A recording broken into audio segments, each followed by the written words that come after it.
Nabi Muhammad sudah cinta dan rindu sama kita, mendoakan kita, dan juga senantiasa memperjuangkan kita. Di dunia Rasulullah perjuangkan kita, di akhirat Rasulullah perjuangkan kita, dan Rasulullah memikirkan setiap waktu, setiap saat akan keselamatan kita supaya kita bisa masuk ke dalam surga bersamanya. Syariat dan orang-orang yang mengamalkan akan apa? Syariat-syariatmu, menegakkan syariatmu yang bisa melintasi daripada sayap malaikat Jibril. Mereka orang pilihan yang mengamalkan, menghidupkan, menegakkan akan syariatmu. Syariat Nabi dijalankan, ngomong cinta sama Nabi Muhammad, ngomong rindu sama Nabi Muhammad, tapi kerjaannya buka aurat di media sosial, kerjaannya goyang-goyang kayak ulat bulu, saudara. Ada nggak yang begitu? Ada nggak yang begitu? Innalillahi wa inna ilaihi. Siapa mereka? Muslim dan muslimah. Mereka muslim dan muslimah, pakai jilbab di majelis, tapi di media sosial buka jilbab. Ada nggak? Ada nggak? Masya Allah, harga diri saja nggak bisa dijaga, bagaimana cintamu padanya? A'udzu billahi minasy syaithanir rajim. Bismillahirrahmanirrahim. Assalamualaikum warahmatullahi wabarakatuh.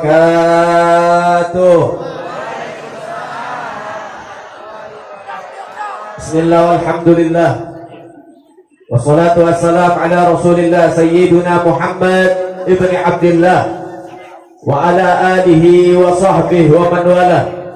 Rabbi israh li sadri wa yassir li amri wa ahlul 'uqdatam min lisani yafqahu qawli. Amma ba'd. Alhamdulillah yang sama-sama kita muliakan, kita hormati, kita kagumi, kita cintai. Dari segenap para asatidz, para alim ulama, para masyayikh, para tokoh-tokoh masyarakat, para muallim, para mudarris, para tuan-tuan guru, yang insyaallah mudah-mudahan guru-guru kita senantiasa diberkahi zahir dan batinnya oleh Allah Subhanahu wa taala.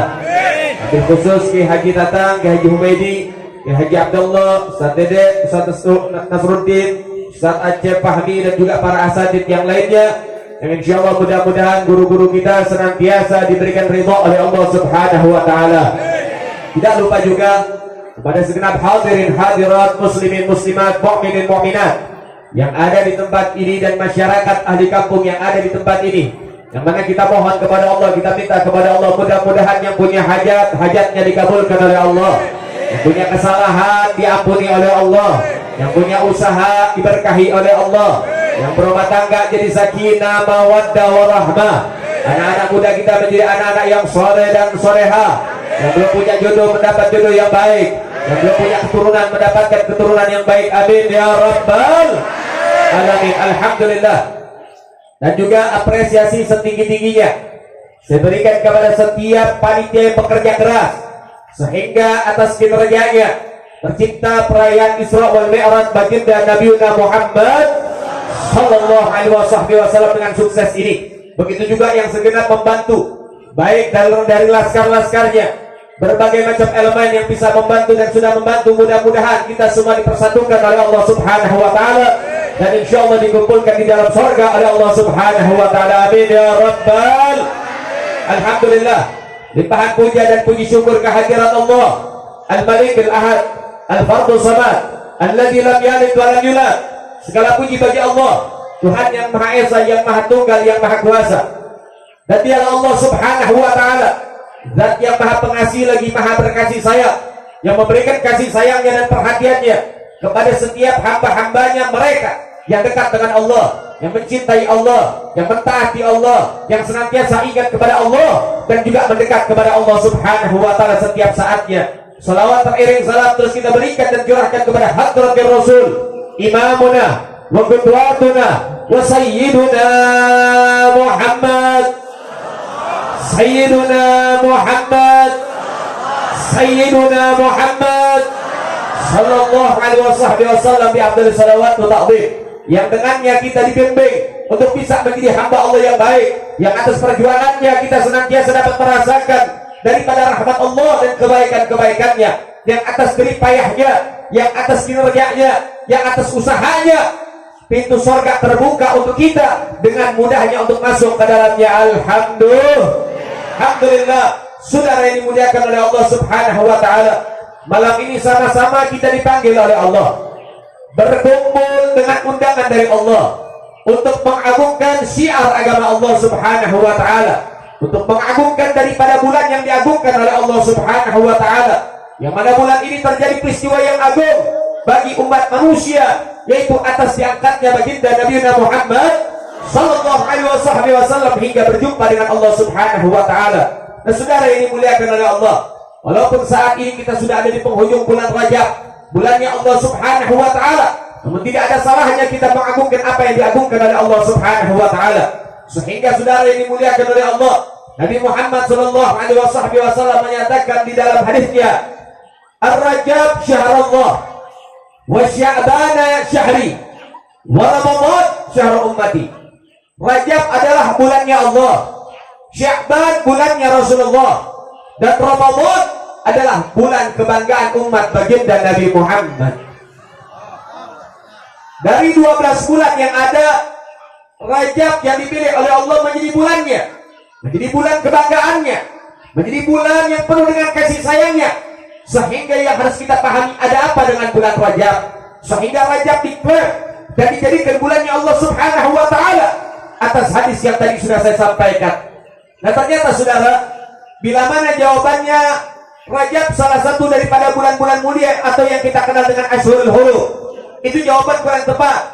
Walaupun ada 4 bulan yang diagungkan oleh Allah Subhanahu wa taala, yang mana hal ini diinformasikan oleh Allah di dalam firman-Nya. Bismillahirrahmanirrahim. Inna iddatas syuhuri indallahi 12 syahran fi kitabillah yauma khalaqas samawati wal ard minha arba'atun huruf ila akhiril ayat. Allah menyatakan di dalam firman-Nya, sesungguhnya jumlah bilangan bulan di sisi Allah terdapat 12 bulan, gak kurang, gak lebih. Kenapa? Fi kitabillah, sudah telah ditetapkan oleh Allah Subhanahu wa taala. Sehingga apa yang telah ditetapkan Tuhan, tidak ada satu tangan yang dapat merubahnya, sudah. Apa yang telah ditetapkan oleh Allah, tidak ada satu kekuatan yang bisa merubahnya. Sehebat apapun peneliti, secanggih apapun teknologi, tidak ada yang dapat menambah ataupun mengurangi walaupun 1 bulan, saudara. Kenapa? Itulah kekuasaan Allah Subhanahu wa taala. Kapan Allah menetapkan hanya ada 12 bulan yang berlaku?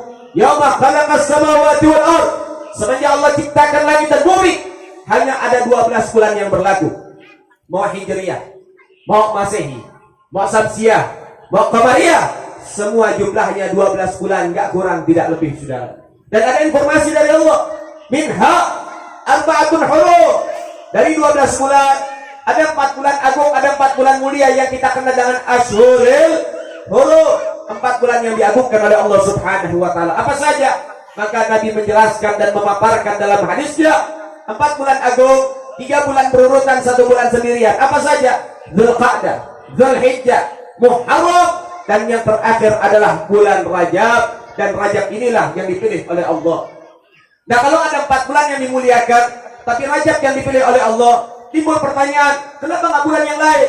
Kenapa nggak Muharram? Kenapa nggak Dzulqa'dah dan Dzulhijjah? Ada apa dengan bulan Rajab? Maka jawaban yang paling pas dan tepat, Rajab dipilih oleh Allah menjadi bulan kebanggaannya karena ada pertemuan dan perjumpaan antara Allah dengan baginda Nabi Muhammad. Ada pertemuan antara Khaliq dengan makhluk, ada pertemuan antara kekasih dengan sang kekasih. Sehingga dengan perjumpaan dan pertemuan itulah yang terjadi dalam bulan Rajab atas peristiwa Isra wal Mi'raj. Sehingga Rajab dipilih oleh Allah menjadi bulan kebanggaan Allah Subhanahu wa taala. Nah, saudara yang dimuliakan oleh Allah Subhanahu wa taala, terjadinya Isra wal Mi'raj baginda Nabi Muhammad sallallahu alaihi wasallam itu karena 3 alasan, saudara. Alasan yang pertama, Allah taala rindu dengan baginda Nabi Muhammad. Alasan yang kedua, terjadi Isra wal Mi'raj, Allah taala ingin menghibur Sayyiduna Muhammad sallallahu alaihi wasallam. Karena Nabi di kala itu banyak ditinggal oleh orang-orang terkasih, oleh orang-orang tersayang, sehingga mengalami kesedihan, dihibur oleh Allah dengan rekreasi dan pariwisata yang luar biasa, saudara. Ini rekreasinya bukan lintas provinsi, bukan lintas desa, bukan lintas kota, tapi ini rekreasinya, pariwisatanya, jalan-jalannya, ini lintas alam dan dimensi, saudara. Kalau bukan kekuasaan Allah, tidak ada yang bisa melakukan perjalanan yang luar biasa ini, saudara. Sehingga yang ketiga, terjadinya peristiwa Isra wal Mi'raj baginda Nabi Muhammad sallallahu alaihi wasallam karena ada perdebatan antara langit dengan bumi. Bumi bilang sama langit, langit, saya lebih mulia. Maka langit tanya, kenapa kamu bisa mengklaim diri kamu lebih mulia? Maka bumi bilang, iya wahai langit, saya lebih mulia karena Allah ciptakan saya dengan penuh keindahan. Ada hutan belantara, ada pepohonan, ada lautan, ada daripada keindahan-keindahan pegunungan dan lain sebagainya. Saya penuh dengan keindahan. Langit bilang, kalau keindahan menjadi lambang kemuliaan, saya nggak kalah indah sama kamu wahai bumi. Saya punya bintang kejora, saya punya planet yang berputar pada porosnya, saya punya mentari dan rembulan, saya punya keindahan-keindahan alam, nggak kalah sama kamu. Lalu kemudian bumi bilang, tetap wahai langit, saya lebih mulia dari kamu. Kenapa? Karena saya punya kota Mekah, saya punya Madinah, saya punya Masjidil Aqsa, saya punya tempat-tempat mulia. Maka langit bilang, kalau bicara tempat mulia, saya juga punya. Saya nggak kalah. Saya punya Arsy, saya punya kolam, saya punya Baitul Ma'mur, tempat ibadah para malaikat. Saya punya tempat-tempat yang mulia. Saya nggak kalah sama kamu wahai bumi. Kemudian bumi bilang, tetap wahai langit, saya lebih mulia. Langit bilang, apa lagi? Kemudian bumi menjawab, saya lebih mulia dari kamu karena saya punya baginda Nabi Muhammad. Saya punya Rasulullah. Dia hidup di atas saya, dia berjalan di diri saya, dan dia akan wafat dan dimakamkan ada dalam diri saya. Sehingga langit tidak punya jawaban, saudara.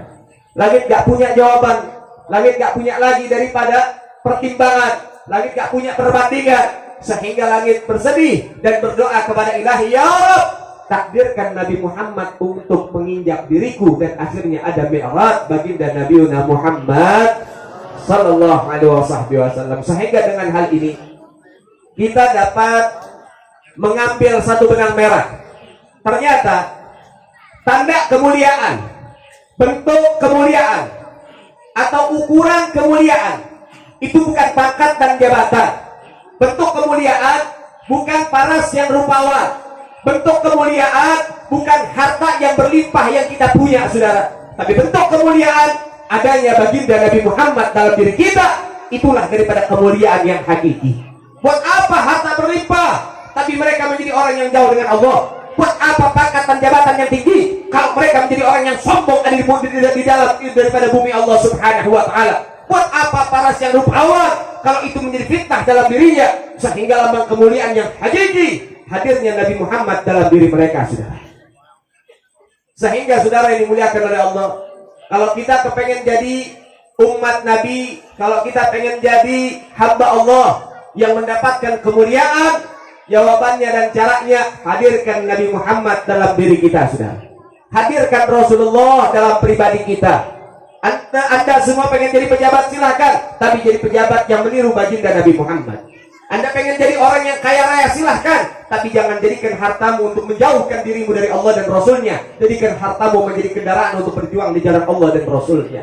Anda ingin jadi orang yang hebat, silahkan, tapi jadikan keahlian Anda untuk senantiasa membantu perjuangan dakwah baginda Nabi Muhammad sallallahu alaihi wasallam. Nah, saudara yang dimuliakan oleh Allah, ketika terjadi Isra wal Mi'raj sehingga Allah abadikan di dalam Al-Qur'an, Allah menyatakan, subhanalladzi asra bi 'abdihi lailan minal masjidil haram ilal masjidil aqsa alladzi barakna haulahu linuriyahu min ayatina innahu huwas samiul basir. Allah Ta'ala abadikan di dalam Al-Quran tentang Isra'nya Nabi Muhammad sallallahu alaihi wasallam. Ini perjalanan luar biasa. Perjalanan selain lintas masjid, dari Masjidil Haram ke Masjidil Aqsa, sampai lintas dimensi, lintas alam, saudara. Nah, ketika selesai perjalanan yang begitu luar biasa ini, Nabi Muhammad kembali. Maka Nabi Muhammad berpikir bagaimana cara menyampaikan kepada umatnya, bagaimana cara menyampaikan kepada manusia. Sehingga Nabi berpikir, ketika Nabi kembali ke rumahnya, maka Nabi berpikir bagaimana caranya. Bertepatan, ternyata Abu Jahal lewat, saudara. Ditanya, wahai Muhammad, kenapa kamu? Maka Nabi Muhammad bilang sama Abu Jahal, wahai Abu Jahal, saya baru saja berangkat ke Palestina. Saya baru saja ke Masjidil Aqsa. Saya baru saja berangkat dari sana, saya baru kembali. Maka Abu Jahal berpikir, Saya baru saja melihat dia sore tadi. Gak mungkin dia melakukan perjalanan yang panjang sehingga bisa kembali dengan cara yang cepat. Ini gak rasional. Ini gak masuk akal. Ini gak logis. Gak masuk logika, saudara. Kenapa? Karena perjalanan di kala itu dari Mekah ke Palestina itu kalau misalnya memakai kendaraan onta itu memakan perjalanan makan waktu 1 bulan untuk berangkat, 1 bulan untuk kembali. Ada yang bilang juga kalau pakai onta yang tercepat 40 hari 40 malam itu PP, saudara. Sementara ini hanya hitungan jam saja. Ada yang mengatakan juga sebagian riwayat para ulama ketika Nabi sedang bersender di Mekah di depan rumah Rasul Shallallahu Alaihi Wasallam, Nabi diangkat. Nabi melakukan perjalanan Isra wal Mi'raj. Nabi kembali, itu panas tubuh Nabi masih ada di tempat duduknya, saudara. Belum hilang. Dan kalau kita duduk, kita angkat daripada diri kita, itu masih ada anget tuh. Kita kembali, itu anget cuma bertahan beberapa menit mungkin. Kembali sudah hilang. Tapi Nabi melakukan perjalanan yang panjang, yang luar biasa, yang tidak pernah seorang pun melakukan perjalanan demikian. Yang dengan logika memakan waktu bukan hanya 70 tahun atau 700 tahun, mungkin ribuan tahun, saudara. Tapi Nabi kembali masih angetnya, masih belum hilang, saudara. Kenapa? Itulah daripada kekuasaan Allah Subhanahu wa ta'ala. Idza arada syai'an ayakula lahu kun fayakun. Nah, saudara ini muliakan oleh Allah, sehingga ini menjadi satu ide dari Abu Jahal. Oh, ini tepat timingnya nih. Waktunya pas, saya akan apa? Mengolok Muhammad. Saya akan meledek dia, saya akan melecehkan dia, saya akan permalukan dia. Kumpul ke orang-orang Mekah. Dikumpulkan. Ketika dikumpulkan orang-orang Mekah, maka Rasul Shallallahu Alaihi Wasallam menceritakan hal ini kepada orang-orang Mekah di kala itu, saudara. Diceritakan oleh Nabi Muhammad Shallallahu Alaihi Wasallam. Lalu kemudian ada yang dengar orang kafir, namanya Mut'im bin Adi. Ketika mendengar daripada peristiwa ini, Rasulullah menceritakan kepada mereka bukan peristiwa Mi'raj, tapi peristiwa Isra. Nabi masih menceritakan Isra, perjalanan lintas negara dari masjid ke masjid, yang dengan perjalanan itu, perjalanan yang luar biasa, dimakan waktunya oleh Rasul Shallallahu Alaihi Wasallam hanya sesaat saja. Nah, saudara yang dimuliakan oleh Allah, ini Mut'im bin Adi ketika mendengar bahwasannya Nabi melakukan perjalanan panjang tapi dengan waktu yang singkat, maka dia bilang, karena ketika Rasulullah menceritakan Isra, maka kota Mekah terpecah jadi 3 golongan, saudara. Golongan yang pertama orang kafir. Mendengar cerita ini, mereka tambah benci dengan Nabi Muhammad. Mereka tambah mengklaim, memvonis Nabi penipu dan tukang bohong, saudara. Mut'im bin Adi mengatakan, wahai Muhammad, sebetulnya saya ini suka berpikir, omongan kamu ini kadang-kadang betul terjadi. Tapi dengan cerita ini, aku sudah mengambil keputusan kamu pembohong. Karena nggak mungkin. Ini hal yang tidak mungkin. Kemudian terdengar oleh Sayyidina Abu Bakar Siddiq. Sayyidina Abu Bakar Siddiq mengatakan, Mut'im, cerita yang disampaikan oleh Nabi Muhammad Shallallahu Alaihi Wasallam, saya percaya. Jangan saja lintas negara, jangan saja lintas masjid. Kalau perlu beliau menceritakan bahwasannya beliau itu naik ke langit, saya adalah orang yang akan percaya pertama kali. Padahal Rasulullah belum menceritakan tentang masalah itu kepada Sayyidina Abu Bakar. Selesai, terjadi 3 kelompok, 3 golongan pecah daripada kisah tersebut. Pertama, golongan orang kafir tambah benci sama Nabi Muhammad. Golongan yang kedua, golongan orang-orang munafik. Dengan cerita Isra-nya Nabi Muhammad Sallallahu Alaihi Wasallam, maka akhirnya mereka orang-orang munafik ini, mereka murtad keluar dari Islam. Na'udzubillahi min. Masya Allah. Dan golongan yang ketiga, golongan orang-orang beriman, yang dengan cerita Isra ini, mereka tambah mantap keimanannya kepada Allah Subhanahu wa ta'ala. Tambah kuat imannya kepada Allah, dan tambah kuat kecintaannya kepada baginda Nabi Muhammad Sallallahu Alaihi Wasallam. Nah, saudara yang dimuliakan oleh Allah Subhanahu wa ta'ala, ketika terjadi Isra yang begitu luar biasa, singkat cerita terjadilah Mi'raj yang luar biasa juga. Nah, ketika perjalanan ke langit, ada kisah-kisah menarik. Kisah menarik yang pertama, dari perjalanan Mi'raj ini Rasulullah pulang bawa perintah apa? Bawa perintah apa? Rasul pulang daripada Isra Mi'raj bawa perintah apa dari Allah? Salat 5 waktu. Anda tahu ketika dalam perjalanan Mi'raj, Rasul Shallallahu Alaihi Wasallam dipertontonkan oleh Allah kejadian-kejadian yang luar biasa. Nabi melihat ketika didampingi oleh malaikat Jibril, Nabi melihat ada orang kepalanya besar sampai pecah. Kemudian dikembalikan oleh Allah kepalanya lagi membesar lagi sampai pecah lagi. Dan itu berulang-ulang, nggak pernah berhenti, saudara. Maka Nabi tanya, man haula ya Jibril? Siapa mereka wahai Jibril? Nah, maka malaikat Jibril mengatakan haula tarikus shalah. Mereka orang-orang yang suka meninggalkan sholat. Kepala mereka berat untuk sujud kepada Allah Subhanahu wa taala, maka mereka akan disiksa oleh Allah Subhanahu wa taala. Nanti kepalanya akan besar-besar sampai pecah, saudara. Kemudian dikembalikan terus sampai hari kiamat. Itu baru satu siksa, belum siksaan yang lain, saudara. Na'udzubillahi min. Nah, kemudian di dalam Mi'rajnya juga sampailah di Sidratul Muntaha. Ketika sampai di Sidratul Muntaha, malaikat Jibril mengatakan, wahai Nabi, lanjutkan perjalananmu, lanjutkan daripada perjalananmu ini sampai kepada Allah. Kemudian Nabi bilang, wahai Jibril, kau temani saya dari alam dunia, apa kau tega tinggalkan saya seorang diri? Ayo temani. Kenapa kau tega berpisah denganku? Apa kata malaikat Jibril, wahai Nabi, kalau saya melangkah satu langkah maka saya akan binasa, terbakar dengan cahaya Allah Subhanahu wa taala. Sehingga ketika Rasulullah ingin melanjutkan perjalanan, maka malaikat Jibril mengatakan, ya Muhammad, tunggu dulu wahai Nabi, sabar dulu wahai Nabi. Ada satu pesan dariku, sampaikan kepada Allah permintaanku. Apa itu wahai Jibril? Saya punya hajat satu wahai Nabi, tolong sampaikan kepada Allah. Hajatku itu nanti di hari kiamat, izinkan kepadaku, supaya Allah mengizinkan kepadaku, saya akan apa? Saya akan beberkan sayap saya. Di Sirat, saya akan jadikan sayap saya sebagai alas untuk dipijak oleh umat-umatmu untuk masuk ke dalam surga Allah Subhanahu wa ta'ala, supaya selamat umat Nabi Muhammad.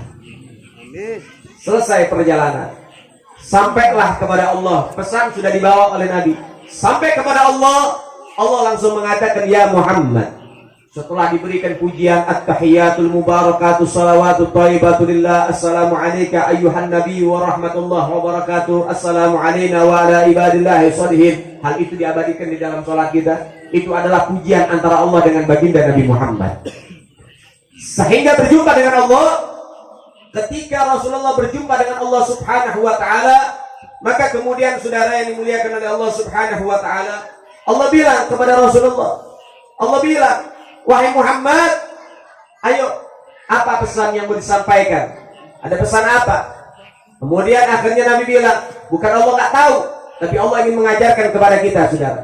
Ini ibarat pelajaran besar buat kita. Nabi bilang, ya Rabb, sesungguhnya malaikat Jibril meminta izin kepadamu supaya beliau diizinkan untuk membeberkan sayapnya menjadi alas pijakan bagi umatku nanti di Sirat, untuk supaya bisa masuk ke dalam surga.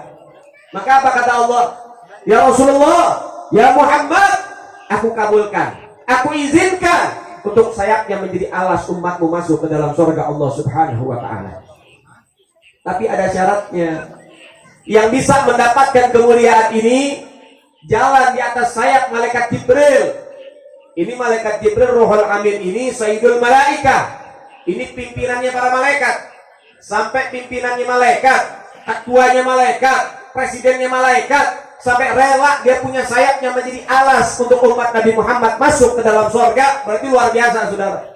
Berarti luar biasa.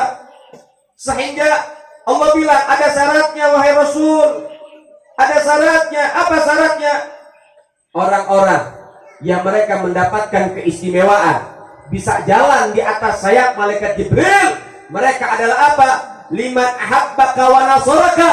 Mereka orang-orang yang cinta kepadamu dan senantiasa membantumu. Jadi kalau kita semua pengen supaya nanti di Sirat itu jembatan yang perjalanannya, durasi perjalanannya, waktunya yang akan kita tempuh 500 tahun, saudara. Di bawah neraka. Di bawah itu adalah neraka. Dan kecilnya rambut dibelah 7. Tajamnya lebih tajam dari apapun, saudara. Kemudian perjalanannya 500 tahun di bawah neraka. Kalau sudah tergelincir udah masuk neraka. Na'udzubillah. Tapi nanti umat Nabi Muhammad, mereka umat-umat terpilih, mereka yang memenuhi dua syarat ini, mereka nanti akan apa? Masuk ke dalam surga dengan mudah.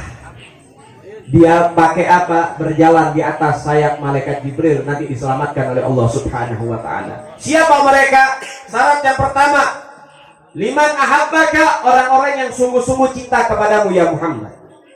Orang-orang yang cinta kepadamu, mereka dapat melintasi daripada apa? Sayap malaikat Jibril. Kedua, liman nasaraka, orang-orang yang senantiasa membelamu. Ai liman amila syariatak, yaitu apa maksudnya orang yang membela Nabi Muhammad? Mereka orang-orang yang menjalankan perintah syariat darimu. Mereka yang bisa melintasi daripada apa? Berjalan di atas sayap malaikat Jibril. Jadi dua. Yang pertama, cinta sama Nabi Muhammad. Yang kedua, orang-orang yang menjalankan syariat. Jalanin syariat, cinta sama Nabi dengan tulus. Maka mereka orang-orang yang nanti diselamatkan oleh Allah, diberikan keistimewaan berjalan di atas sayap malaikat Jibril. Mudah-mudahan kita termasuk orang-orang tersebut. Amin ya Rabbal. Amin ya Rabbal. Sekarang saya pengen tanya, orang-orang di sini cinta nggak sama Nabi? Cinta nggak sama Nabi? Sayang nggak sama Nabi? Rindu nggak sama Nabi? Betul cinta sama Nabi? Betul cinta sama Rasul? Ada kata-kata begini, pernah dengar apa kagak nih? Tak kenal maka tak sayang. Pernah dengar nggak? Pernah dengar nggak? Berarti orang yang kenal adalah orang yang sah. Orang yang sayang itu mengenal. Kalau dia nggak kenal berarti nggak. Paham? Paham? Baik, saya pengen lihat seberapa besar orang sini cinta sama Nabi Muhammad. Boleh saya tes? Boleh saya uji? Baik, kita lihat seberapa kenal sama baginda Nabi Muhammad. Pertanyaan pertama, saya pengen tanya, siapa nama sahabat Nabi yang ahli strategi? Umar bin Khattab. Siapa lagi? Ini hadiahnya nih haji nih. Ini hadiahnya haji. Berangkat haji. Hadiahnya berangkat haji. Tapi ketemunya nanti di Mekah ya. Ayo, yang pertama Sayyidina Umar, siapa lagi? Salman Al-Farisi, siapa lagi? Sayyidina Utsman. Udah, selesai, nggak ada lagi yang jawab. Jawabannya orang-orang Masya Allah. Bagus-bagus. Ya, tapi salah. Bagus tapi salah. Pengen tahu nggak? Pengen tahu nggak? Yang ahli strategi itu namanya Sayyidina Khalid bin Walid, sudah. Paham? Sayyidina Umar itu sahabat yang paling berani. Ya, terkenal dengan keberaniannya. Sayyidina Umar itu kalau jalan, kemudian Sayyidina Umar lagi jalan deh. Setan jalan juga, itu setan nyari jalan lain, takut sama Sayyidina Umar. Jangan lagi sama Sayyidina Umar. Sama bayangan Sayyidina Umar saja, setan lari itu. Paham? Begitulah orang-orang yang dekat sama Allah. Jadi yang takut sama ulama tuh kadang-kadang suka ngikutin setan tuh. Sayyidina Umar nih dilambangkan para ulama, orang-orang yang cinta sama Allah Ta'ala. Ulama orang-orang yang cinta sama Allah. Orang yang takut sama ulama berarti apa? Yang takut sama ulama berarti apa? Kata doi. Sayyidina Utsman terkenalnya apa? Ahli berniaga, pengusaha sukses. Itu Sayyidina Utsman. Itu yang mengambil alih perekonomian Madinah ketika dikuasai oleh orang-orang Yahudi. Itu Sayyidina Utsman bin Affan. Paham? Kita mesti paham, mesti kenal nih. Kalau pengen kenal sama Nabi, kenal dulu sama sahabat-sahabatnya. Bagaimana Anda pengen mengenal Rasulullah kalau sahabatnya Nabi Anda tidak kenal? Itu pertanyaan yang pertama. Pertanyaan yang kedua, saya pengen tanya, menantunya Rasulullah selain Sayyidina Ali bin Abi Thalib siapa namanya? Ayo. Siapa namanya? Sayyidina Abu Bakar. Ali bin Abi Thalib. Abu Bakar, Sayyidina Ali. Kan tadi saya bilang selain Sayyidina Ali. Aduh, kurang ngopi doi. Tapi catat, gak apa-apa, Sayyidina Ali juga menantu. Siapa? Ada lagi yang tahu? Ali bin Abi Thalib. Udah tadi. Udah selesai, gak ada yang tahu. Namanya Sayyidina Utsman bin Affan. Itu menantu Nabi. Selain Sayyidina Ali bin Abi Thalib. Ya, apa julukannya? Julukan Sayyidina Utsman, apa julukannya? Hah?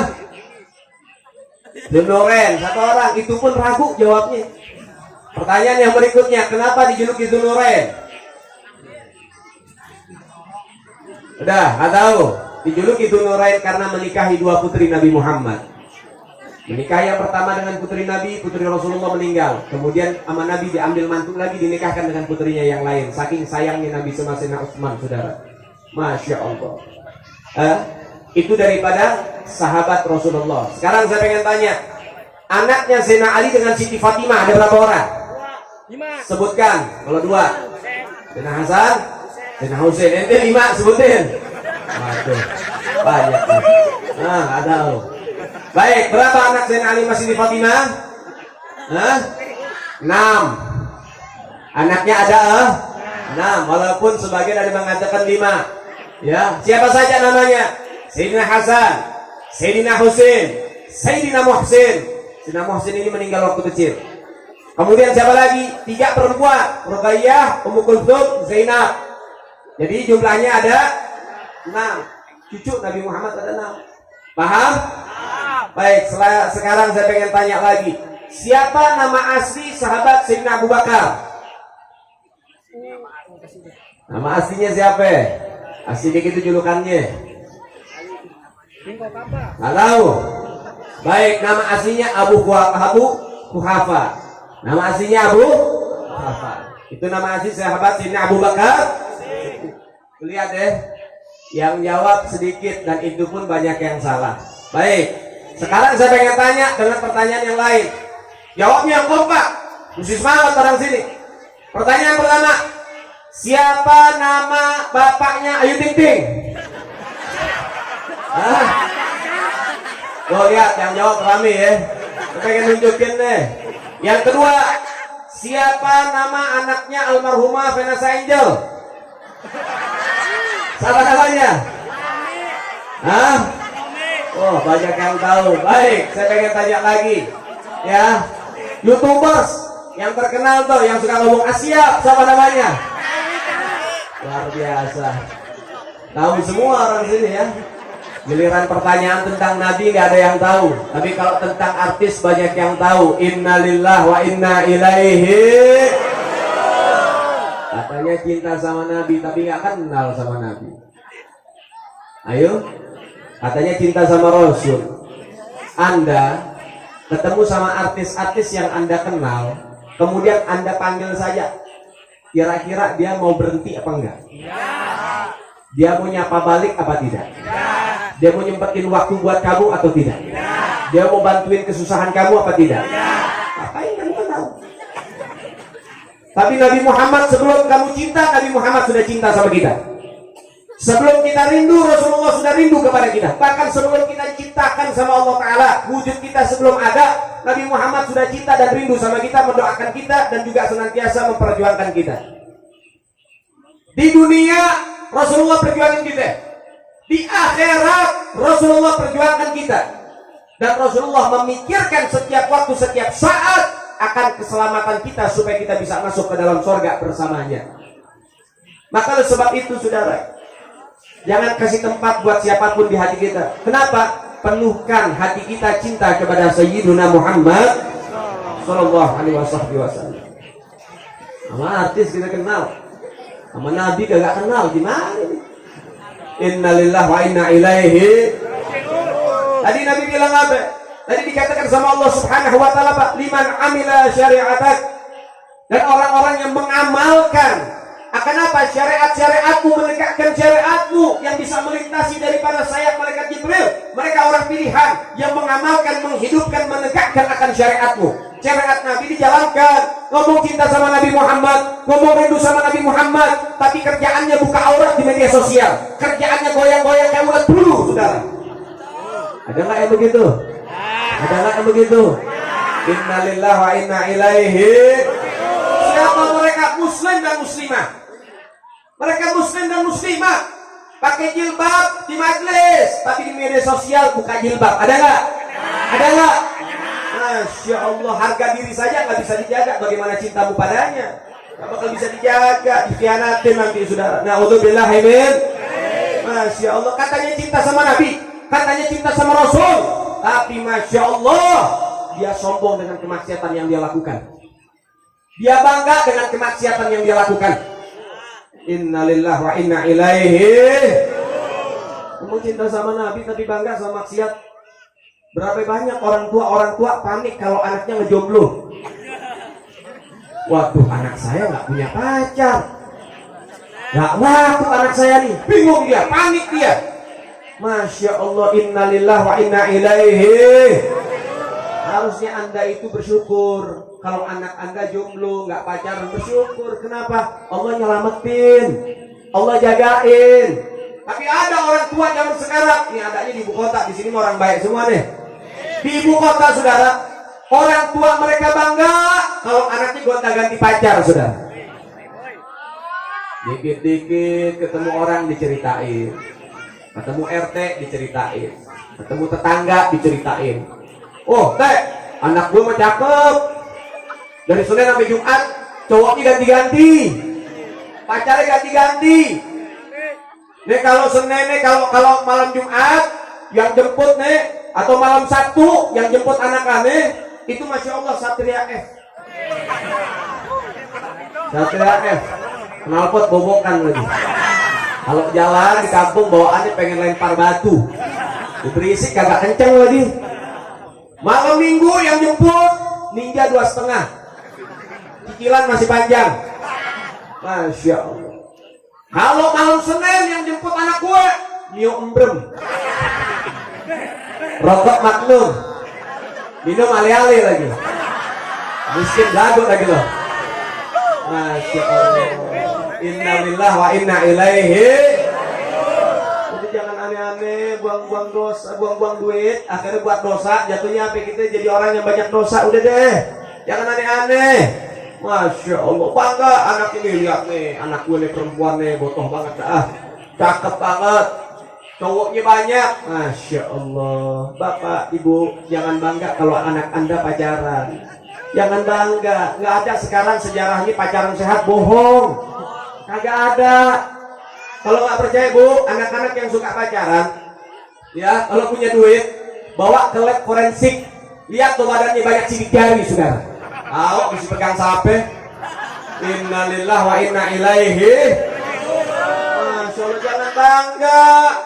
Jangan bangga nih, perempuan satu bangga banget pacarnya ganti-ganti. Jangan bangga, apa bedanya sabuk sama stick PS di rental PS?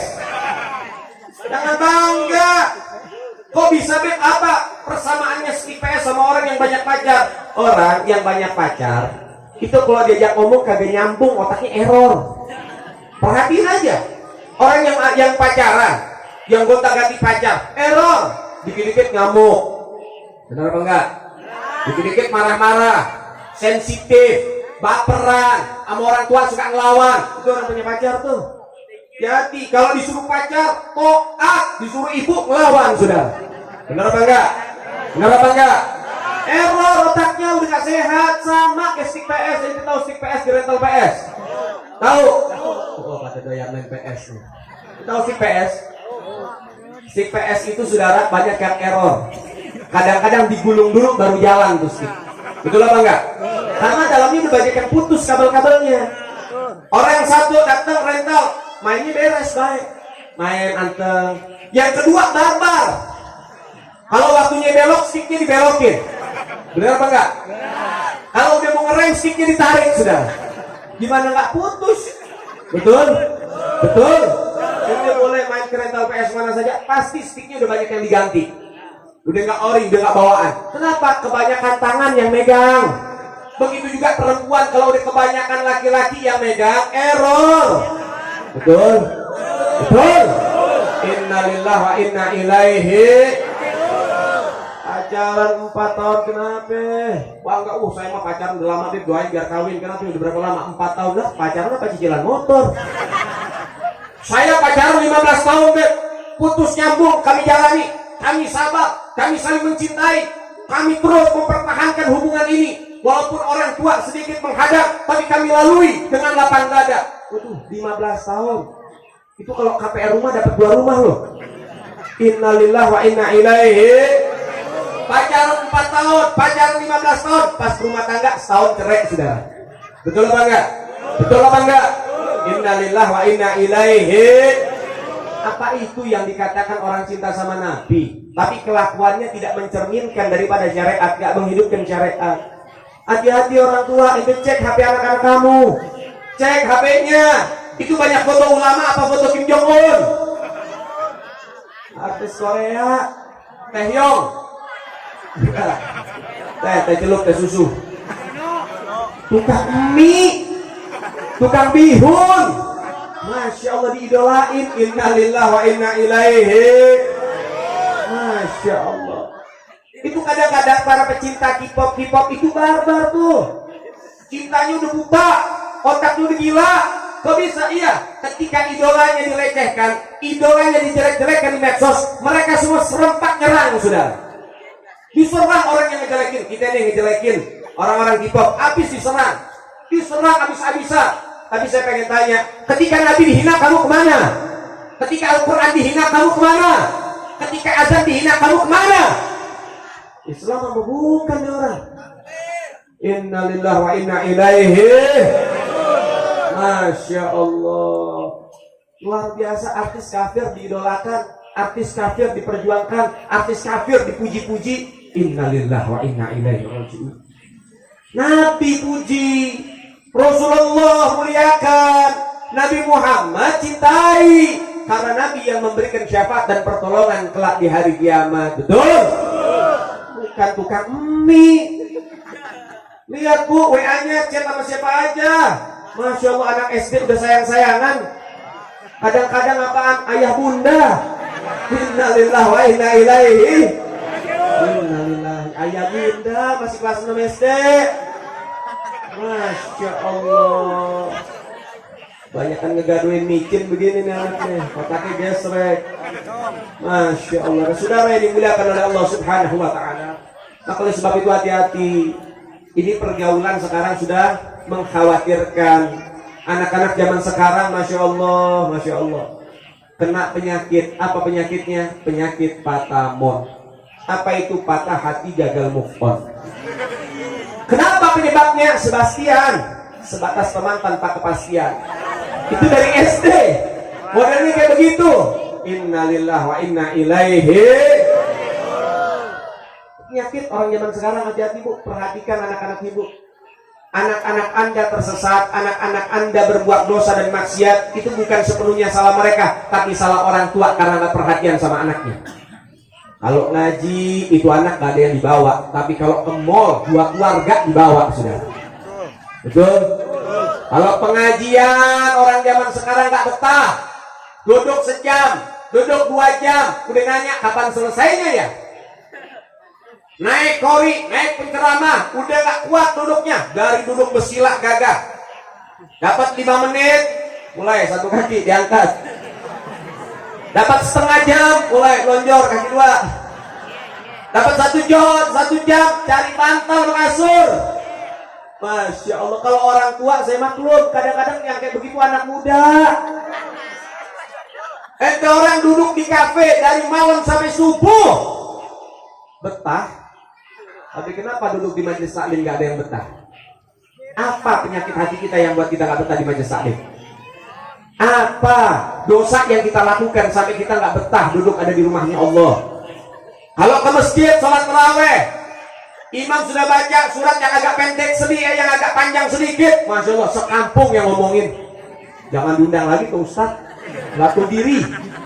Bacanya Masya Allah panjang banget. Membaca surat apa Bu? Ina apaina panjang kata dia. Innalillahi wa inna ilaihi raji'un.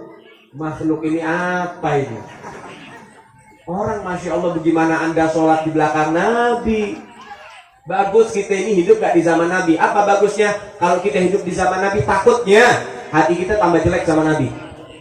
Takutnya Nabi kalau sholat Allahu Akbar. Pernah satu sahabat ikut di belakang Nabi. Nabi lagi sholat nih, sahabat masuk ikut berjamaah. Selesai baca Fatihah, Nabi baca apa? Al-Baqarah. Al-Baqarah. Selesai Al-Baqarah, dikira nih sahabat, wah Nabi pengen rukuk nih, nggak tanya apa? Enggak. Baca lagi Al-Imran. Selesai baca Al-Imran, dikira mau rukuk, enggak. Baca An-Nisa. Masya Allah, bagus, bukan kita makmumnya. Kalau kita makmumnya, waduh, udah disiksa sama Allah. Kenapa ini? Hujan. Hah? Orang sini takut sama air. Masya Allah, cemen banget deh. Yang warna crispy. Bagus kayak di zaman Nabi. Kalau di zaman Nabi itu panah. Yang turun dari langit itu panah, ombak. Itu yang turun dari langit bukan air. Nah inilah kelemahan kita. Kalau ngaji sama air minggir. Tapi kalau konser hujan-hujanan tambah jadi, saudara. Betul? Innalillahi wa inna ilaihi raji'un. Dan air, saudara, hujan air waktu pengajian gak buat kita mati, betul? Gak buat kita sakit, betul? Tapi buat kita tambah bersih di hadapan Allah Subhanahu wa taala, saudara. Oh, habis main pakai tenda. Oh, ayo hujan-hujanan bareng boleh. Saya mau salin mobil, tenang aja. Saya sering hujan-hujanan. Nah, saudara, ini muliakan oleh Allah. Baru saya pengen bahas. Tapi subhanallah, Allah sudah turunkan hujan, saudara. Ingat apa kata para ulama? Tanzilul matar ya dulu ala tanzilur rahmah. Turunnya hujan menunjukkan Allah menurunkan rahmat. Nah, kalau kita takut sama rahmat, waduh, luar biasa. Luar biasa. Kalau konser, berani nggak hujan-hujanan orang zaman sekarang? Berani nggak hujan-hujanan? Kira-kira kalau lagi konser kemudian hujan, minggir nggak tuh orang? Minggir nggak? Jadi kenapa kalau pengajian minggir, saudara? Buat maksiat berani, kenapa buat ibadah nggak berani? Betul? Betul? Masya Allah, hujan yang turun menyentuh tubuh kita saat kita berbuat baik, hujan itu akan menjadi saksi, saudara, di hadapan Allah. Nanti di hadapan Allah kita butuh saksi. Kenapa? Allah Ta'ala nggak sepenuhnya percaya sama kita hidup banyak bohong kok. Sehingga akhirnya apa? Kamu bicara, kamu memberikan satu kesaksian, harus punya saksi pendukung. Begitu juga pengadilan dunia. Pengadilan dunia harus ada saksi ya? Harus ada saksi ya? Begitu juga di hadapan Allah. Dicari mana saksinya? Ketika mulut dikunci, tangan berbicara, kaki berbicara, kepala berbicara, rambut berbicara. Kemudian akhirnya datang rintikan-rintikan hujan yang pernah menetes dalam tubuh kita. Ketika kita mengaji, mereka akan bersaksi, ya Allah, ini orang waktu ngaji istiqomah. Air hujan gak menghalangi daripada cintanya kepadamu, ya Allah. Air hujan gak membuat mereka reda semangatnya, ya Allah. Maka mudah-mudahan orang yang berani hujan-hujanan buat pengajian mereka orang yang ke depan masuk ke dalam surga Allah. Mereka orang-orang yang duluan mendapat syafaatnya Rasulullah. Amin ya Rabbal. Baju basah gara-gara hujan bisa diganti, betul? Baju kotor bisa dicuci, betul? Sehingga saudara ini muliakan oleh Allah, air hujan gak bakal membuat kita semua jadi orang-orang munafik, saudara. Air hujan gak bakal membuat kita menjadi orang yang rugi ketika kita bertahan dalam kebaikan, betul? Kalau sebab itu yang semangat, turun hujan mudah-mudahan niatin jadi saksi, niatin jadi pelebur dosa, dan niatin mudah-mudahan air hujan ini yang akan menyampaikan surat cinta kita kepada Allah dan baginda Nabi Muhammad. Kita mesti ngelawan, kita udah banyak dosa, jujur-jujuran saja. Kita pernah hadir konser ini, konser itu, dangdutan ini, dangdutan itu. Kita hadir, hujan-hujanan jadi, kotor-kotoran jadi. Sekarang waktunya kita balas dosa-dosa kita dengan ibadah dan taat. Yuk kita hujan-hujanan buat ibadah, saudara. Yuk kita berjuang buat ibadah. Sehingga insya Allah mudah-mudahan Allah Ta'ala kasih berkah buat kehidupan kita. Amin ya Rabbal.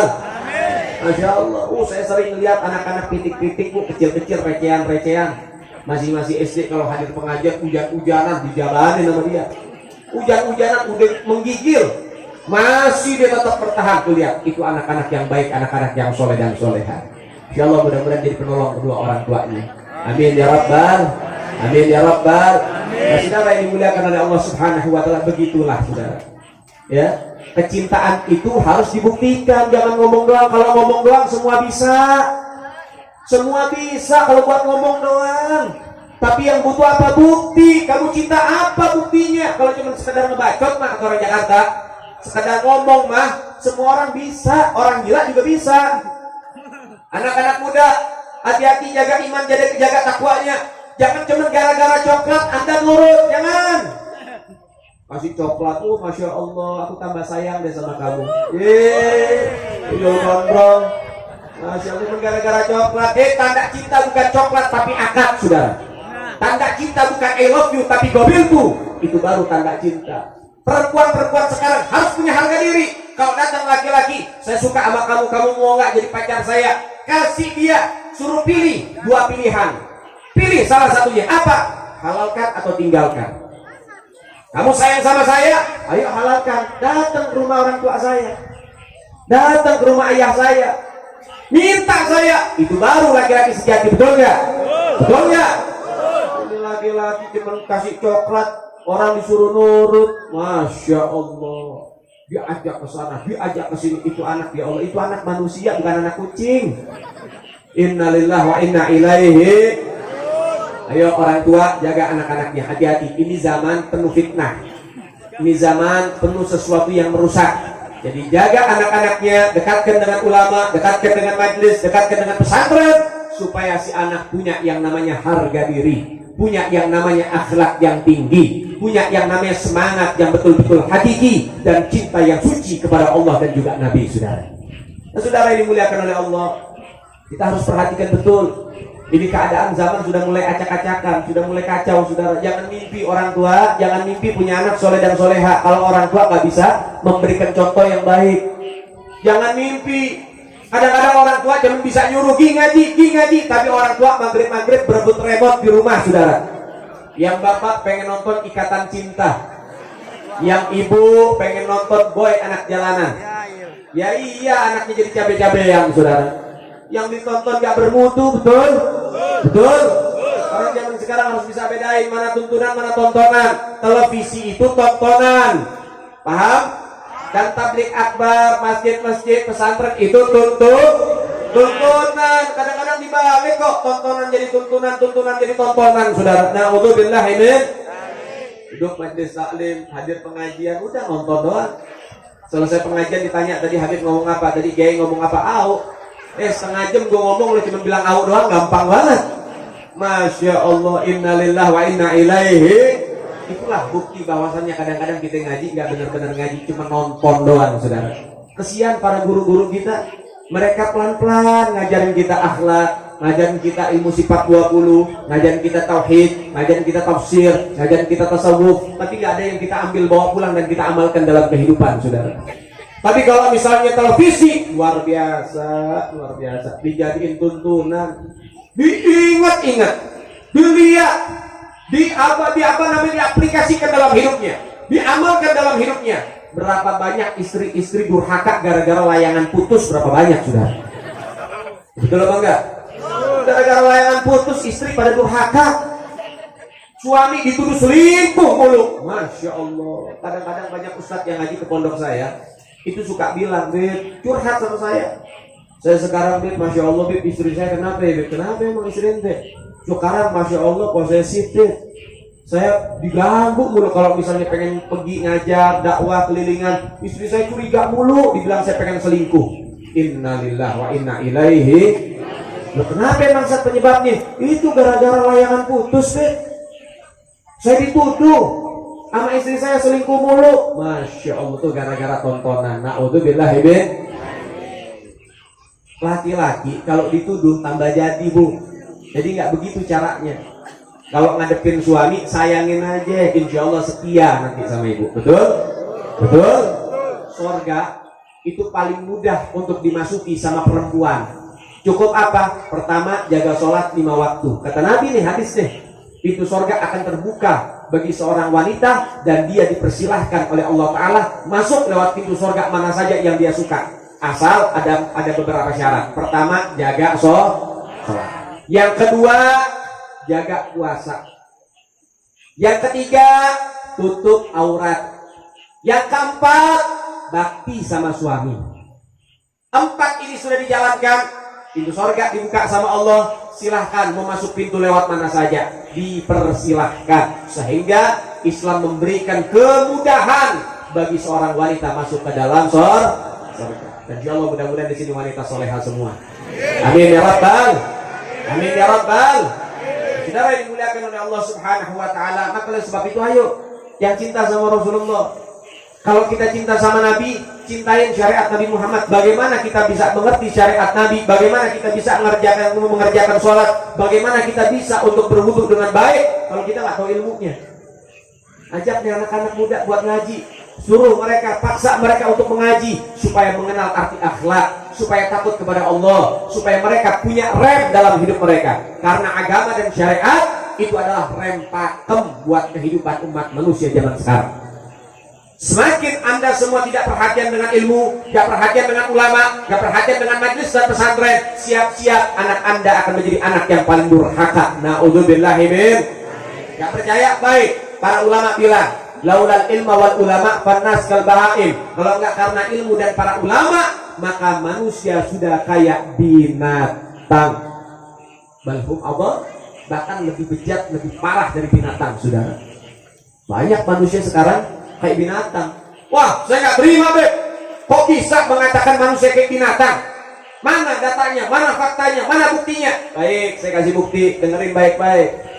Kupingnya dibuka, hatinya dibuka, pikirannya dibuka. Dengarkan kisah-kisah yang saya akan sampaikan. Ini kejadian kasus yang terjadi di Indonesia. Saya berikan kepada antum, dengarkan baik-baik nih. Kejadian di Malang, Jawa Timur. Ini kejadian sekitar 4 tahun yang lalu sampai 5 tahun yang lalu yang saya sebutkan. Kejadian di Malang, Jawa Timur. Seorang anak membakar hidup-hidup ibu kandungnya sampai mati, saudara. Tahu gara-gara apa? Karena ibunya tidak mau memberikan uang 10.000 kepada si anak, karena ibunya tahu uang itu untuk dibelikan miras oplosan. Artinya nyawa si ibu nggak lebih berharga dari uang 10.000, saudara. Ibunya dibakar, mati. Kejadian kedua, tepatnya di daerah Sulawesi, daerah Goa. Seorang anak menggorok leher bapak kandungnya sampai putus. Tahu gara-gara apa? Karena bapaknya tidak izinkan si anak keluar dari rumah bersama kawan-kawannya, karena bapaknya tahu ini anak pengen pesta miras bersama kawan-kawannya. Gak diizinin keluar, bapaknya digorok. Di Purwakarta, seorang anak mengkampak kepala bapak kandungnya sampai pecah, mati bersimbah darah, saudara. Tahu gara-gara apa? Karena bapaknya tidak mampu membelikan HP baru untuk si anak, saudara. Innalillahi wa inna ilaihi. Gak sampai di sana. Ada anak kecil namanya Yuyun, usianya 10 tahun. Diperkosa sama 14 anak SMP. 14 anak SMP ini dibawa pengaruh minuman keras. 8 anak SMP pertama yang memperkosa Yuyun, Yuyun masih bernafas. Tapi 6 anak, dengerin nih, jangan ketawa aja, ini dengerin nih, hati-hati loh. 6 anak terakhir yang memperkosa Yuyun, ternyata Yuyun sudah menjadi mayat manusia. Artinya 6 anak SMP memperkosa mayat manusia. Ada karyawati namanya Indah di daerah Tangerang, tulang punggung keluarga, diperkosa sama 3 orang, dibawa pengaruh minuman keras. Ketika Indah diperkosa, Indah melawan, berontak. Ternyata salah satunya panik, dilihat ada cangkul, dicangkul leher Indah sampai hampir putus, saudara. Gak sampai di sana, batang cangkulnya dimasukkan ke kemaluan Indah sampai merobek jantung dan parunya, saudara. Innalillahi wa inna ilaihi. Tadi ulama kita bilang apa? Kalau nggak karena ilmu dan para ulama, manusia sudah kayak binatang, bahkan lebih bejat dari binatang. Sekarang saya pengen tanya, pernah lihat gak anak anjing bunuh ibu anjing? Pernah lihat? Pernah lihat anak babi bunuh bapak babi? Anjing dan babi saja nggak kurang ajar sama bapaknya, tapi anak manusia berani bunuh orang tuanya, sudah. Paham sampai sini? Pernah ngeliat gak ada bangke tikus betina? Kemudian kalau misalnya tikus jantan lewat, kira-kira disetubui gak itu bangkainya? Bangke babi mati lewat babi jantan, disetubui gak kira-kira? Hewan aja nggak begitu, tapi manusia ada yang kayak begitu, saudara. Innalillahi wa inna ilaihi. Ini kejadian, ini fakta, ini nyata, saudara. Ini hanya beberapa yang saya sebutkan. Masih banyak lagi. Masih banyak lagi di Jawa Tengah. Sempat viral di media sosial. Anak muda. Itu ibunya yang sudah tua renta. Anda tahu diapain? Dibuang ke sungai, saudara. Dibuang ke danau. Sama dia. Gara-gara nggak mau ngasih duit, orang tuanya dibuang ke danau, diseret-seret dari rumahnya. Depannya itu sungai besar, diseret sama anaknya, dilempar, dibuang. Innalillahi wa inna ilaihi. Masya Allah. Itu hanya sebagian yang saya sebut, masih banyak lagi kasus-kasus model begini. Apa penyebabnya? Penyebabnya karena orang tuanya lalai mendidik anak-anaknya, mendidik putra-putrinya. Itu penyebabnya. Semua kasus yang saya sebut, pelakunya, tersangkanya bukan dari kalangan anak majelis, bukan dari kalangan anak santri, bukan dari kalangan orang yang dekat dengan ulama. Semua pelakunya dari orang yang jauh dari ulama, jauh dari syariat, jauh dari majelis, daripada masjid, jauh dari pesantren. Kalau mereka dekat dengan ulama, ada yang bimbing jalan hidupnya. Kalau mereka dekat dengan pesantren dan majelis serta masjid, ada kegiatan agama yang dilakukan dan istiqomahkan, maka imannya kuat, takwanya tinggi, ketakutannya kepada Allah kuat, sehingga pengen mabok takut, pengen kurang ajar takut. Pengen durhaka, takut. Apalagi pengen membunuh. Masya Allah tuh lihat, hati-hati bu, gara-gara miras deh. Jangan Anda berpikir itu jauh di Malang deh, itu jauh di Sulawesi, itu jauh di Tangerang. Ingat, miras bisa Anda dapatkan dimanapun sekarang. Narkoba dimanapun Anda bisa dapatkan. Hati-hati, hati-hati. Anda harus berhati-hati. Hati-hati saudara, ini zaman kita dikepung sama maksiat. Sekarang waktunya kita jaga dengan taqwa dan juga taat kepada Allah Subhanahu wa ta'ala. Jangan sampai tersangka selanjutnya nanti ada dari anak-anak kita. Na'udzubillahi min. Anak-anak, Anda semua kalau pengen sukses, jangan pernah kecewakan hati orang tua Anda. Ibu Anda itu mengasuh Anda dari dalam perut 9 bulan 10 hari. Setelah lahir, mempertaruhkan nyawa. Ibu Anda dan ayah Anda rela kelaparan, yang penting Anda tidur dalam keadaan kenyang.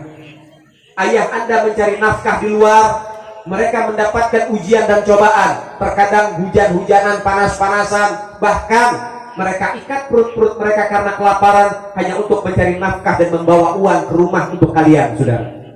Dan berapa banyak orang tua kita yang sedang mencari nafkah, ternyata apa? Di jalan mendapatkan ujian, yang kecelakaan.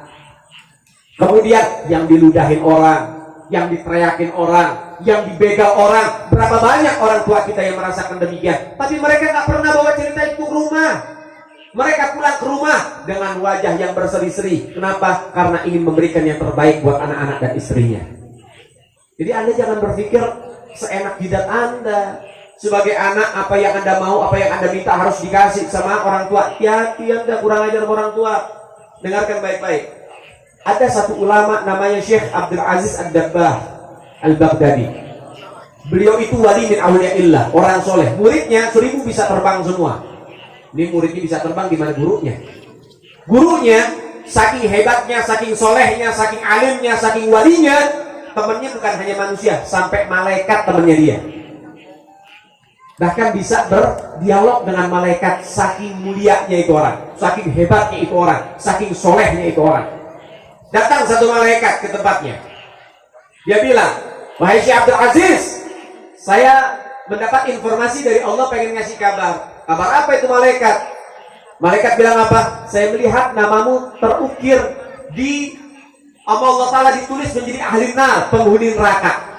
Kamu itu penghuni neraka. Allah menetapkan diri kamu di dalam neraka. Padahal sholatnya baik, ilmunya luas, orangnya Masya Allah, tapi dijadikan penghuni neraka. Apa jawabannya Syekh Abdul Aziz? Malaikat, surga, neraka bukan urusan kamu, bukan urusan saya.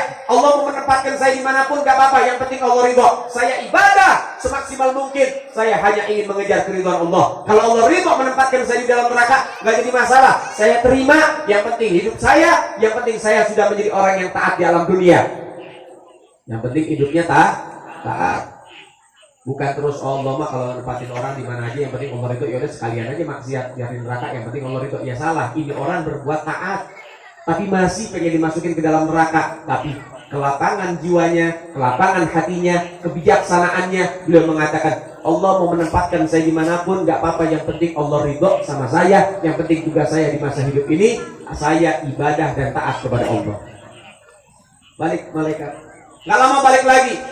Wahai Syekh Abdul Aziz, Allah berubah. Sekarang saya melihat namamu di dalam kitabnya Allah. Apa? Kamu adalah min ahlil jannah, penghuni surga.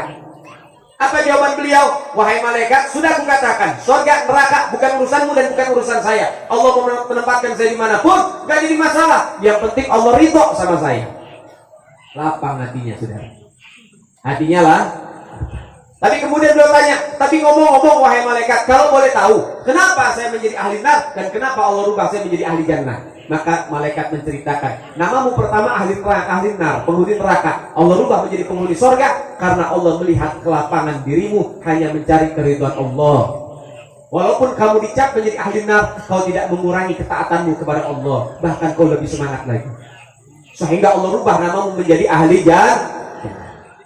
Tapi Allah Ta'ala tulis namamu bertahun-tahun, berpuluh-puluh tahun menjadi ahli nar. Walaupun kau ibadah sedemikian rupa, Allah Ta'ala jadikan namamu menjadi penghuni neraka Apa? Karena satu kesalahan. Kata malaikatnya, satu kesalahan. Tanya apa itu? Maka malaikat menceritakan, ingat gak waktu usiamu belasan tahun dulu? Kamu waktu belasan tahun, kamu sedang di kamar, kamu gak tidur. Kemudian datang ibumu, kau mendengar langkahnya, ibumu pengen nyuruh kamu, ada hajat sama kamu. Kamu dengar suara langkah ibumu, kamu pura-pura tidur. Supaya gak disuruh sama ibumu, kau menghindari perintah ibumu. Ibumu masuk ke kamar, melihat engkau pura-pura tidur, dikira tidur beneran. Maka ibunya gak jadi. Ibunya gak marah. Ibunya mengurungkan niatnya untuk memerintahkan si anak. Ibunya tidak marah, ibunya kembali. Tapi Allah murka karena kau menghindari perintah orang tuamu. Allah murka. Cuman gara-gara pura-pura tidur waktu disuruh orang tua, akhirnya ditulis menjadi ahli nar, penghuni neraka. Sekarang saya pengen tanya anak muda zaman sekarang, pernah nggak ngelakuin demikian? Jujur-jujuran saja, pernah nggak ngelakuin demikian? Pernah nggak ngelakuin kayak gitu? Tobat sama Allah. Mulai sekarang yang taat sama orang tua. Mulai sekarang yang sayang sama orang tua. Setuju nggak kira-kira? Setuju nggak? Siap nggak? Mau jadi anak yang bakti nggak? Mau masuk surga nggak? Ayo jaga hati orang tua kita. Mumpung masih hidup, minta maaf. Kadang-kadang kita di sini nggak sadar suara kita lebih tinggi dari orang tua kita. Kadang-kadang kita nggak sadar. Kadang-kadang tingkah laku kita itu nyakitin orang tua kita, saudara. Kalau ketemu Habib, ketemu Kiai, kamu siap nunggu, kamu siap cium tangannya bolak-balik, kamu ambilkan sendalnya, kamu balikkan sendalnya buat habaib, buat Kiai, buat guru-guru. Kamu begitu luar biasa akhlak. Tapi kenapa sama orang tua kurang ajar? Betul? Pernah nggak kita balikin tuh sendal orang tua kita? Pernah nggak kita kalau ketemu di jalan, kamu ngelihat orang tua kamu datang, kamu langsung berdiri, bergegas, cium tangan, bolak-balik walaupun di depan orang? Pernah nggak begitu? Kadang-kadang anak muda zaman sekarang malu cium tangan sama orang tuanya. Kadang-kadang cium tangan juga nggak benar, entar di pipi, entar di jidat, entar di leher. Innalillahi wa inna ilaihi. Cium tangan, cium aroma tubuhnya, bolak-balik cium tangan sama orang tua. Kenapa? Itu daripada akhlak yang diajarkan oleh baginda Nabi Muhammad Sallallahu alaihi wasallam. Begitu saudara, mumpung orang tua masih hidup, minta maaf. Mudah-mudahan orang tua kita dikasih sehat panjang umur. Beb, orang tua saya sudah wafat, Beb. Bagaimana cara saya minta maaf? Kirimin Fatihah. Minta sama Allah, ya Rob, sampaikan salam permintaan maaf saya buat orang tua saya, ya Allah. Jangan siksa mereka, ya Allah, dengan kesalahan yang saya lakukan. Jadikan kuburannya Raudhah min Riyadil Jannah. Hapus semua kesalahan-kesalahannya, angkat derajatnya, dan dekatkan bersama baginda Nabi Muhammad. Itu doa. Kirimin Fatihah, jangan ziarah setahun sekali. Ziarah itu diajarkan sama Nabi setiap Jumat, seminggu sekali. Lebih sering, lebih baik. Tapi afdolnya ziarah, paling utamanya ziarah hari Jumat.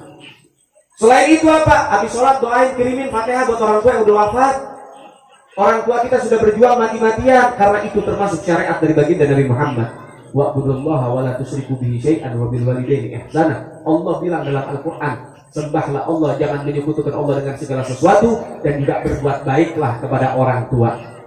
Perintah bakti kepada orang tua disejajarkan dengan perintah tauhid, ketaatan, kepatuhan, dan juga keyakinan kepada Allah, saudara. Artinya itu amrun muhim, itu adalah perintah yang penting dari Allah Subhanahu wa ta'ala. Beres acara kalau orang tuanya masih melek, masih bangun, minta maaf, cium tangan. Kalau perlu cuci kakinya, airnya minum, saudara. Itu insya Allah jadi obat biar hati kita tambah baik, saudara. Dan insya Allah mudah-mudahan orang-orang tua kita dijaga sama Allah Subhanahu wa ta'ala. Nah, saudara yang dimuliakan oleh Allah Subhanahu wa ta'ala, ayo, kalau kita pengen jalan di atas sayap para malaikat Jibril untuk bisa masuk ke dalam surga bersama baginda Nabi Muhammad, pertama PR kita perbaikin rasa cinta kita sama Rasulullah. Orang tua ceritain Nabi sama anaknya, jangan ceritain artis mulu, ceritain Rasulullah. Yang kedua, hidupkan syariat baginda Nabi Muhammad, amalkan syariatnya Rasulullah, sehingga insya Allah dengan dua perkara ini hidup kita makin sukses, makin barokah, hidup kita makin terarah, hidup kita makin mendapatkan ridha Allah Subhanahu wa ta'ala. Amin ya Rabbal, amin ya Rabbal alamin. Nah, saudara yang dimuliakan oleh Allah, kemudian jaga sholat 5 waktu. Man taraka sholatan muta'ammidan faqad kafara. Siapa orang yang ninggalin sholat secara sengaja, terang-terangan, Wa qad kafara, apa kalimat qad kalau masuk dalam fi'il madhi artinya apa dalam ilmu nahwu? Ditahqiq, sungguh-sungguh benar-benar, artinya sungguh-sungguh benar-benar dia telah menjadi kafir. Na'udzubillahi min. Hati-hati, sholat 5 waktu jangan ditinggal. Sholat 5 waktu itu adalah poin penting untuk masuk ke dalam surga, dapat rahmat dan syafaat. Kalau sholat sudah kita jaga, rahmat dan syafaat akan diberikan oleh Allah dan Rasulnya buat kita. Amin ya Rabbal. Anda mau maksiat silahkan. Tapi satu hal pesan saya, jangan tinggalin sholat 5 waktu. Jangan tinggalin sholat 5 waktu. Nanti mau maksiat silahkan, urusan itu sama Allah Ta'ala. Tapi pesan saya satu, jangan tinggalin sholat 5 waktu. Wah, Habib sesat model ini. Orang maksiat disuruh, orang maksiat dibolehin. Nah, inilah orang-orang yang salah paham. Artinya begini, kenapa saya bilang itu maksiat silahkan, tapi sholat 5 waktu jangan tinggal. Kenapa? Karena Allah bilang dalam Al-Quran, inna sholata tanha 'anil fahsya'i wal munkar. Sesungguhnya sholat akan mencegah orang yang mengerjakan sholat dijauhkan oleh Allah Ta'ala dari kekejian dan kemungkaran. Orang yang sholatnya rajin, 5 waktunya rajin, betul, tepat, dengan ilmu, sesuai, maka dia dengan sendirinya meninggalkan maksiat. Mereka nanti yang ninggalin maksiat. Sholatnya udah baik, mereka nanti bakal jenuh dengan kemaksiatannya, karena sholat yang akan menyelamatkan dia. Paham? Maka oleh sebab itu jangan tinggalin sholat 5 waktu, sehingga hidup kita tambah terarah, tambah baik. Dan insya Allah mudah-mudahan Allah Ta'ala jadikan kita orang-orang yang diridhoi oleh Allah Subhanahu Wa Ta'ala. Amin ya Rabbal. Nah terakhir saudara, ya nanti kita sholawatan, kemudian juga ada poster yang kita bawa, yang akan kita jual di sini dengan harga 20.000. Buat apa sih ini poster? Kenapa kok Habib jualan? Nah beginilah cara daripada kami berjuang di pondok pesantren kami. Pondok pesantren kami yang ada di Bekasi, muridnya ada 54 orang dan semuanya gratis total, nggak dipungut biaya. Kita kasih makan 3 kali sehari, saudara. Kita kasih fasilitas yang baik dan kita kasih daripada pendidikan yang terbaik untuk anak-anak kita di sana yang sedang berjuang mencari ilmu agama Allah. Bagaimana cara saya bertahan? Donatur saya Allah Subhanahu Wa Ta'ala. Saya dari panggung ke panggung, kita sholawatan, sembari nanti itu poster akan dibagikan atau disuguhkan kepada antum semua, ya. Nah, itu yang mau beli silahkan. Anda mau kasih pas silahkan, mau lebihkan silahkan, nggak mau beli juga nggak jadi masalah. Kenapa? Ini adalah ajakan keluhuran. Ini kita memberikan ini semua sebagai souvenir dan juga sebagai daripada apa? Investasi akhirat supaya kita bisa peduli dengan umat baginda Nabi Muhammad. Ya, ente beli silahkan, ente nggak beli juga nggak jadi masalah. Ya, ini hanya sekedar ajakan keluhuran. Nah, saudara yang dimuliakan oleh Allah, orang yang infak, orang yang sedekah, nggak buat dia miskin. 20.000 nggak buat kita jatuh miskin, tapi mudah-mudahan yang 20.000 itulah buat kita masuk ke dalam surga Allah Subhanahu Wa Ta'ala. Ya, kok bisa ya? Sayyidina Abu Bakar Asyibli itu masuk ke dalam surga karena kasih makan seekor kucing. Kemudian Imam Ghazali gara-gara ngasih minum seekor lalat masuk surga. Kemudian ada seorang pelacur ngasih minum seekor anjing, dikasih hidayah oleh Allah, tobat itu pelacur, akhirnya dimasukkan ke dalam surga. Kita nggak ada yang tahu amal mana yang mengantarkan kita ke dalam surga. Mungkin gara-gara infak kita, mungkin gara-gara sedekah kita yang kita ikhlas karena Allah Ta'ala, mungkin gara-gara itu yang masukin kita ke dalam surga Allah Subhanahu Wa Ta'ala. Nah saudara dimuliakan oleh Allah, ngasih makan hewan saja memungkinkan kita punya potensi masuk ke dalam surga. Kenapa? Kok kita takut memberikan makan umat baginda Nabi Muhammad? Uang itu nanti dibeli untuk apa? Beli beras anak-anak santri, dimakan santri. Ini umat Nabi Muhammad yang sedang berjuang. Kemudian itu buat bayar listrik pondok dan lain sebagainya. Anda ikut investasi akhirat, saudara. Ini daripada apa? Ngasihnya sekali, pahalanya sampai seumur hidup. Nah ingat, orang yang bisa ngasih, orang yang tertarik, pengen infak, pengen sodako, mereka orang pilihan.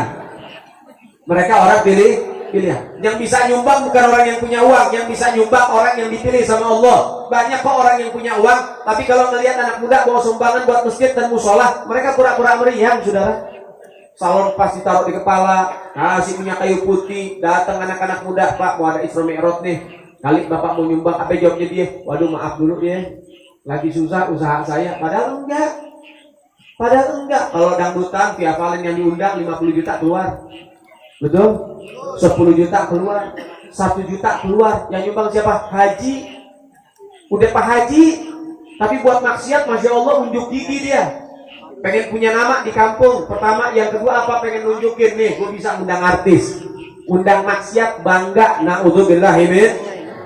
Tapi sedikit orang-orang yang dikasih sama Allah Ta'ala, dipilih sama Allah, mereka mau untuk apa? Untuk menyumbang Isra Mi'raj, maulid, masjid, pesantren, musola, hanya orang-orang pilihan dari Allah Subhanahu wa Ta'ala. Maka jadilah orang pilihan malam ini, sehingga insya Allah mudah-mudahan Allah Ta'ala memberikan pilihan ini, hidayah ini abadi, sehingga kita insya Allah bisa masuk ke dalam surga bersama baginda Nabi Muhammad. Amin ya Rabbal, amin ya Rabbal.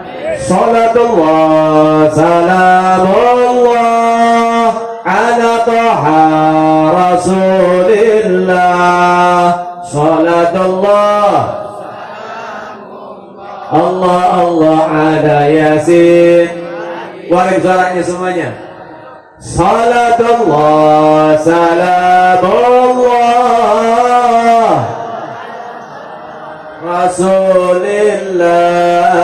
Salatullah,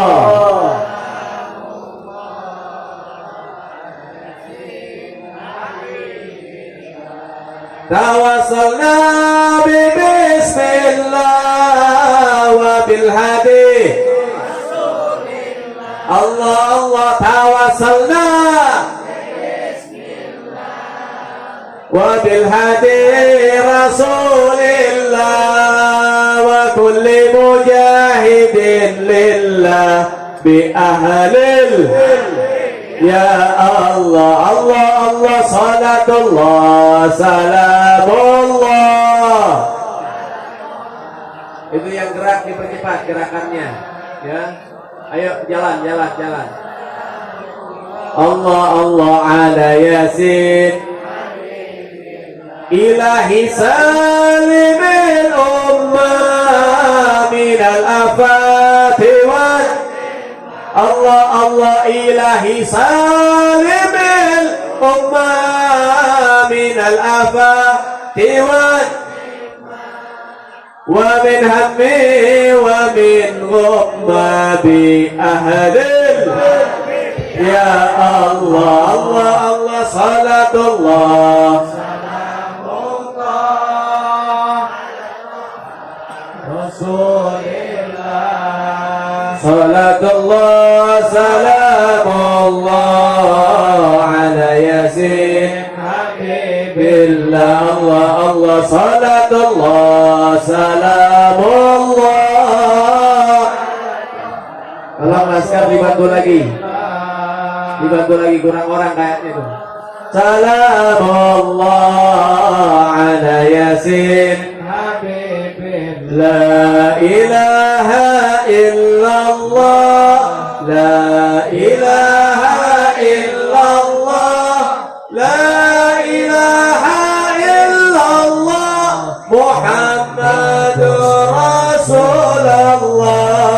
La ilaha illallah, la ilaha illallah, la ilaha illallah Muhammadur Rasulullah. Nahnu rijalul jabahati na'muru bil ma'rufi wa nanha 'anil munkari narju barakatillahi. La ilaha illallah, la ilaha illallah, la ilaha illallah Muhammadur Rasulullah.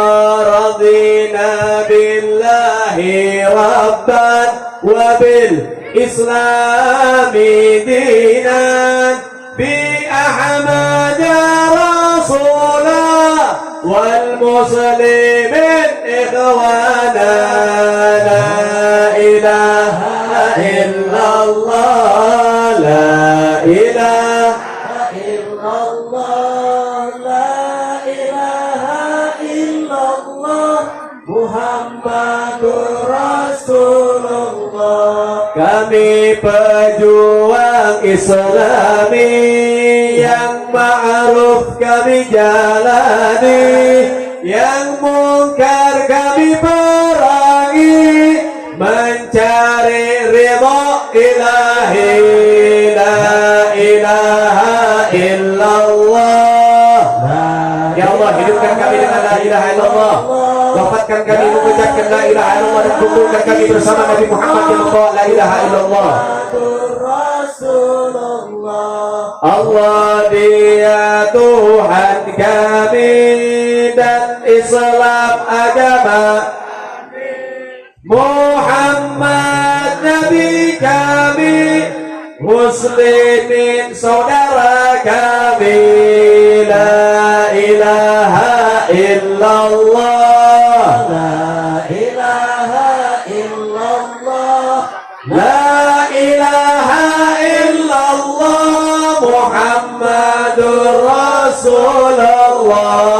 La ilaha illallah, la ilaha illallah, la ilaha illallah, Allah Muhammadur. Sekali lagi, Allah la ilaha illallah, la ilaha illallah, la ilaha illallah, Muhammadur Rasulullah. Allah la ilaha illallah, la ilaha illallah, Allah la ilaha illallah, Muhammadur Rasulullah. Sallu ala Muhammad. Allahumma shalli wa sallim wa barik alaihi wa ala alihi washabbihi. Yang jalan teruskan jalan, yang masih baring poster silakan saja, masih diteruskan, tidak jadi masalah. Nah itu saja yang bisa saya sampaikan. Mudah-mudahan manfaat buat Al-Fagir dan juga buat antum semua. Mudah-mudahan kita hidup dalam keadaan baik, kita wafat dalam keadaan baik, dan kita dibangkitkan menjadi umat terbaik di hadapan Nabi yang terbaik, dikumpulkan bersama baginda Nabi Muhammad manusia terbaik di dalam surga yang terbaik. Amin ya rabbal. Rabbana atina fid dunya hasanah wa fil akhirati hasanah wa qina adzabannar. Allahumma inna nas'aluka ziyadatan fid din wa barakatan fil umur wa sihhatan fil jasad wa si'atan berizki wa taubatan qabla al-maut wa syahadatan indal maut wa maghfiratan ba'dal maut wa afwan indal hisab wa amanan minal adhab wa jawazan ala sirat wa nasiban minal jannah wa rizqan al-dhar ila wajhikal karim ya rabbi ya rahim ya ajil ajli. Wa sallallahu ala sayyidina Muhammadin al-mursalin walhamdulillahi rabbil alamin. Pengumuman juga buat kawan-kawan di sini yang kepengen mondokin anaknya di tempat saya, silahkan datang ke Bekasi, Pondok Pesantren Al-Khairiyah di Jalan Sukawangi, Kabupaten Bekasi. Ya, antum bisa hubungin juga para panitia yang sudah nyampe ke pondok saya, ya, yang bawa anak-anak di sini untuk mondok di sana. Kemudian pondoknya juga gratis, dikasih makan, gak usah khawatir. Ya, yang penting bawa ke saya anak santri yang niat pengen nyantri. Jadi jangan gratis, tapi di situ cuma menjadi tempat persinggahan saja, jangan. Tapi yang betul-betul niat pengen nyantri silahkan. Dan ini khusus laki-laki. Dari umur 12 tahun sampai umur 20 tahun paling tua. Silakan saja Anda berangkat ke Bekasi. Buat orang-orang yang mau memondokkan anaknya, siapa saja boleh. Ya, mudah-mudahan doakan anak-anak yang sedang nyantri di sana jadi anak-anak yang soleh, anak-anak yang manfaat di akhirat. Juga mudah-mudahan anak-anak di sini menjadi anak-anak yang soleh dan soleha, menjadi orang-orang yang berbakti kepada orang tua. Insyaallah mudah-mudahan kita semua dijaga sama Allah, senantiasa semangat untuk menjaga sholat lima waktu. Amin ya rabbal alamin. Hadza min alafu minkum. Assalamualaikum warahmatullahi wabarakatuh.